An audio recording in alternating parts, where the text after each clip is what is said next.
Ako nga mga ka-farmers ay pupunta din sa paanakan dahil meron ako napanood na reels. Ang nakalagay kasi doon ay may pundidong bakal daw. Ang isip-isip ako kung ano yung pundidong bakal. Sabi yun daw, ginagamit daw yun ng mga inahin.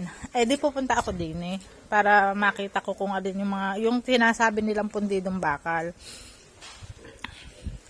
Sabi ko pa nga ay kung aring garne, kung Bartolina, yan, ay hindi daw.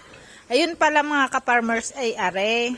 Yung pundidong bakal pala mga ka-farmers ay cast iron. Naku po, sa tagal-tagal ko nang nagtrabaho sa farm ay ngayon ko lamang nalaman na ito pala yung tinatawag nila na pundidong bakal. Ang alam ko lang kasi mga ka-farmers ay pundidong ilaw.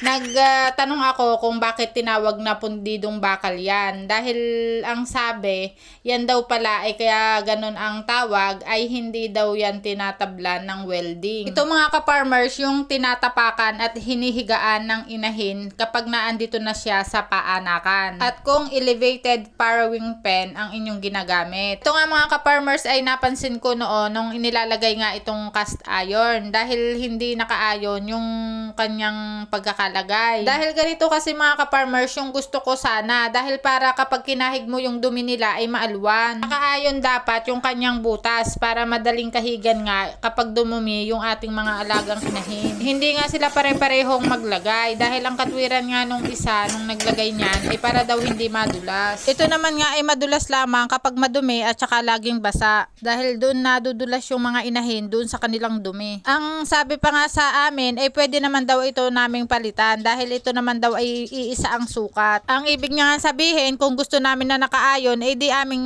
babaliktarin. Yun nga lamang mga ka-farmers ay hindi rin naman kagaanan dahil ito nga ay may ilang kilo din. So medyo mabigat din kapag ganito kalalaki.